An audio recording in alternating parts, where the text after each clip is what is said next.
Cage Warriors 102 has got, in my opinion, a very, very, very good bout. I've got one of the gentlemen here, Andy Young. You're taking on Sam Creasey. It's going to be a bit of a height disparity, I think, because I think Sam's just a weird kind of. He's like an anomaly in that division because he's really, really long. It's like, what are you doing, mate? You're like a broomstick. But Andy, back with Cage Warriors is one thing I want to say. You know, what was it? Gosh, last time you were with them, I remember watching you years ago. Gosh, I want to say. Yeah, 2014, I think. It was that long ago now. Gosh, wow. Time's flown, but back again with Cage Warriors brand. You've been with a lot of promotions, mate, like big name promotions. You've got a wealth of experience behind you. Yeah, what's it? They're calling me a veteran and stuff now, like, so I'm feeling a bit older, like. But, yeah, I've got a box just filled with gloves from all the different shows I've fought on, and you're talking like M1 Global in Kazakhstan and Fight Nights Global and stuff out in Slovakia.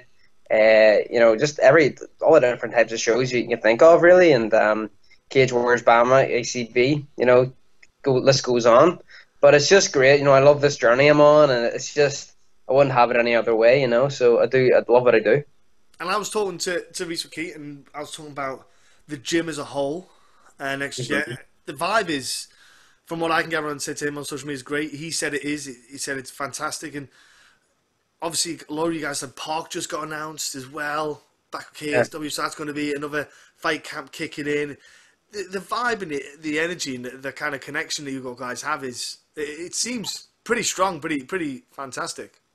Oh yeah, that's the whole thing. Iron sharpens iron, and in the training sessions itself, like when it comes to the sparring and stuff like that, everyone it's the right levels. Like, we're going hard enough, but we'll be able to make sure no one's getting injured, and we're all looking out for each other. We're all cornering each other. We've got each other's backs, and like it's just testament to Rodney and stuff like that, and the gym he's created, and like all the guys that just get pulled towards and gravitate towards that kind of family and stuff. And we're all great friends, and we're a family, really, and we get on great, and that just is shown just through our performances and through our fights. And it's a great team, and I love everyone down there. And so obviously with this fight camp, have you tried to train specific for Sam with longer, taller guys, for example? Because obviously I'd imagine, like I say, he's a bit of an anomaly. If you try to get guys that are more like Reese is kind of like a good physical structure for that. Yeah, well, I can't say I've been sparring Reese, like, I don't think No. So no, I've kind of skipped Reese, like, but no, like, I mean, to be honest, like, my mindset now, like, I just focus on what I'm doing, and I don't worry too much about Sam or the opponent in front of me. It's just a blank canvas. I'm just going in and just painting the artwork, as they say, and just performing and putting on what I do best. And I fought guys. I fought back. It's probably my second fight, like, but I fought at actually 68 kilos against a guy who was about 6'2" or 6'3" and won by knockout. The height doesn't really matter for me. I'm a small dude. Like, I'm stocky. I've got a lower center of gravity, so. Yeah. It suits me fighting taller dudes, so I'm happy with that. And you like your outdoors, from what I can gather with you. Yeah, is that obviously where you live kind of helps? It's a beautiful, picturesque area, but is that just something you just have always been like to be outdoors? It's just something you do. Is that something part you try to involve that in your training? So getting outdoors a bit like.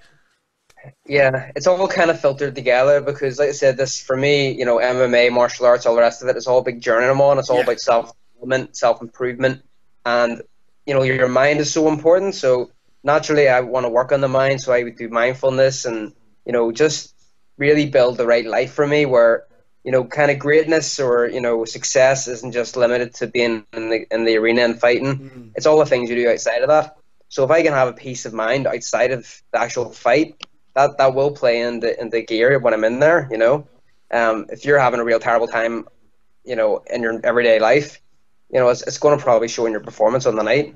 So I try and stay clear-headed as I can, centered as I can, as in the moment as I can, and nature's a great way of doing that.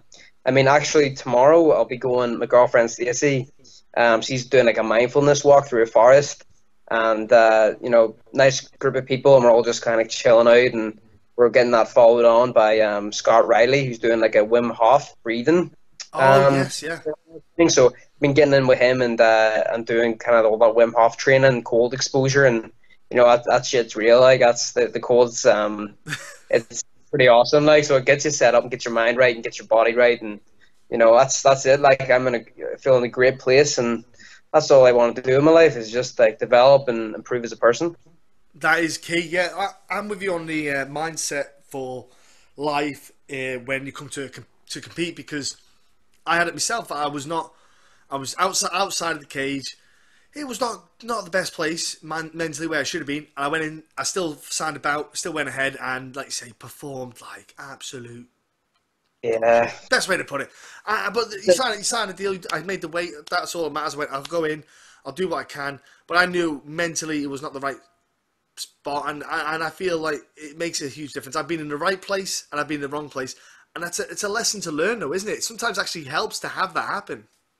yeah, it does, and it's like a vicious circle if you get caught up in it. Like, and Yeah, you lose, but then instead of just dealing with it, moving on, you start beating yourself up and getting yourself down, putting yourself in a real bad place. And obviously, if you're in a real bad place like that, it's going to mix in with the rest of your life, your family, your friends, yeah, your work, relationships, all the rest of it. It's going to affect them negatively too, and then it just spirals out of control.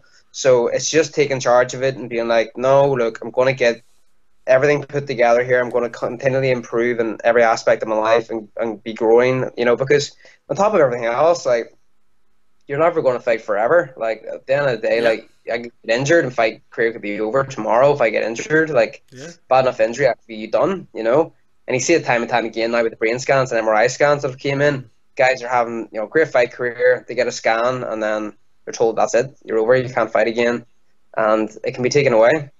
So you got to make sure you're building your life, the right way. And if worst came to worst, you would be safe, mentally and physically. If the fight game did get taken away.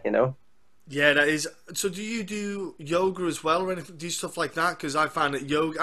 I do hot yoga only because I'm a massive lump and I need to stretch out a bit more. But I Yeah, find it helps for me as well because it is a bit of meditation too. You know. yeah, definitely. No, I love the yoga. Like, it's just there's not enough sometimes hours in the day to get No. to some yoga classes. So if I can, I'll stretch it out and do my own wee thing. But it's something I outside of the fight camp, got more time. I want to put a lot more hours into, and it's just like you said, it's great. Your body relaxes, your mind relaxes. Like, it's kind of like a martial art against yourself. Yeah, it is. Well, Lou Long got really into his yoga, and then did the teacher he's a teacher now, or he's passed whatever qualification is to teach it. So he posted a picture with his leg around the back of his head. He's trying to get the second one. I was like, oh no, thank you on that one. I said I like it, but I don't know if I can handle doing that. But Yeah. it's benefiting him. He said it benefited him. Obviously, he's more durable. His body's flexible, so the injuries. It reduces the injuries because his body's so supple. Yeah, well, that's the whole thing. I mean, that's why strength and conditioning is so important. A Yeah, lot of times when weighted exercise I'm doing, it's just to safeguard my joints, my body, making yeah, sure it's not falling apart. Knee injuries happen, and knee injuries happen because there's maybe a weakness in the muscle, and yeah, it gets put under pressure, the leg gets put under pressure, it looks for a weak point, boom, it pops. You strengthen all that, injuries are going to go down. So between the strength building and then the body maintenance with yoga and things like that, your injury prevention is going down, or sorry, your injury rate is going down, and your body's in better condition for like a happier, healthier life and a longer career. yeah. I couldn't believe what a difference stretching made. I was lucky. I got introduced to stretching from rugby. Because obviously in the rugby games, we do stretches before, and then we do the stretches after the matches, and then obviously with MMA, you realise how much more you need to do. Like, especially after a hard session, you get home, you just literally want to do nothing. You just want to lie down and not move an It's inch. yeah, it's the funniest thing too because you go through the hardest session and you're like blood, sweat, and tears, but then someone tells you to stretch, you're like it's uncomfortable, you don't want to do it, and it's crazy. Like, it hurts to blink. No. So, but I've been real disciplined the best I can. Like every night, I'll make sure I stretch before bed, and it makes a difference to your sleep as well. Like, you go to bed a lot more relaxed. Yeah. Um, Have you tried uh, CBD oil at all? I know a lot of people try. A lot of guys are doing that nowadays. yeah. What's it? I had a great sponsor, one previous fights there, CBD, kind of in Newton Ards, and They kind of give me some of the products really, really good. Some of the, even the oil for the muscles and stuff, just for Okay. inflammation, really, really helped. So it's great stuff. It's really taken off recently, like so. It's good, and a lot of athletes are getting behind it. Yeah, Hmm. I've not tried it myself. Because there's that many companies now as well. I don't know which one to go with, so to speak. Because you don't want to. A lot of companies set up because they're riding that wave, and you think, well, who's actually got the quality product? So I'm a bit. I need to have a little look into it a bit more. There's so many of them out there, and so you've noticed differences, and that is what the sport is. Like you imagine when you first started, Oh not a lot God, of yeah. this, yoga. You weren't doing yoga. You weren't stretching. You maybe weren't doing the right stretches. You weren't doing CBD oil was non-existent. You just went in there. You had a scrap. You went home, and then that was it. Yeah, and that's a lot of even the top gyms in the world. When I was out in Team Alpha Male, Mm. coming up to 2 years ago now, they used to just be hard ass gym. You go in, you'd be sparring, trying to knock people out. And that was very similar to Alliance, where I trained at too. And Yeah, it was just a hard ass gym. But now they're like, wait a minute, this is stupid. Like we're just getting damage, getting concussions, getting injuries. So they still kind of go hard, but it's more controlled, and they take the yeah, time to the body. So at the end of sessions out there, they would have a yoga instructor come in and stretch all the guys out, like. So it's showing you the game's developing. People are training smarter, and that's my kind of saying now that I'll talk about is just it's not just training harder, it's training smarter. yeah, You know, I'm not going to do sprints 3 times a day, 7 days a week, yeah, yeah, and like I'm fucking training hard, and this is like hardcore and blah blah blah. It's stupid. Like yeah. you don't do it like that. You be scientific, you train smart, you do less and you get more. Yeah, You yeah. have to. Well, you can't rev a car in first gear, let it go into the red, and just keep it on and expect it to go. It's like your body. You can't just go in the red all day. It's got to Exactly. it's got You to got to go. be intelligent. You got to be intelligent with your training. Yeah, and that is cool. And that's the thing. I suppose you've got a lot of from your fights and knowledge in fight camps. You've learned that yourself, and you pass that on Yeah, to your training every partners. fight I figure out something new, and that's what I love about it because Yeah, no matter what happens, win or loss, I'm going to be improved as a person. That's my goal. I'll yeah. figure out something maybe I made a mistake on, or I can fix, or I can make better, or whatever. And that's why it's a journey for me. It's progression, and I'm at peace of mind with that. Which is why, like I always said, doesn't matter if I lose 5, 10 in a row. It won't matter to me. Like I'll be disappointed. Obviously, I'll not be the happiest, but like Hmm. I'm going to be okay. I'll continually persist Yeah. and I do what I love. I'm very grateful for that, and I'll be improving in some form anyway each time. So Well, your life will continue. yeah, It's not gonna. It doesn't stop. yeah, That's what a yeah. lot of people. They put all or nothing Yep. into it, and you think MMA was there before, and MMA will be there after.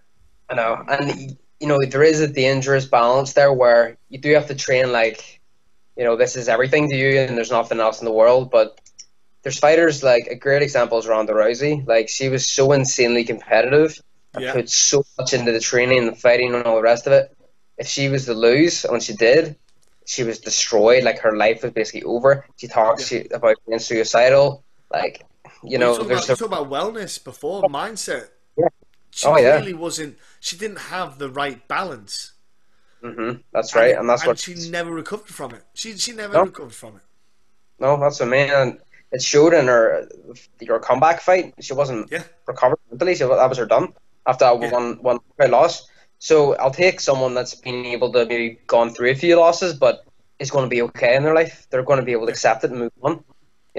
As opposed to someone that's maybe looks great, undefeated, maybe in 30 wins, but maybe one loss looks better on paper, but that person's destroyed. They're not the same after that. Like so. It's crazy, isn't it? And Yeah. I'm with you. Like Hmm. I went undefeated in amateur, went to pro, won the pro bout, and then all sort of lost. And I was like, Yeah. whoa. And then at first, obviously, yeah, it sucks a bag of dicks. Don't get me wrong. It's not great, but I look back now and I'm like, yeah, well, it's because I simply didn't do this, and that's why it happened. And I don't kill myself over it. I just accept it. I think, well, I should just done that, and I'll drill more in that maybe area, and that's how I'll just hopefully And reduce the that's the chance of that true, happening.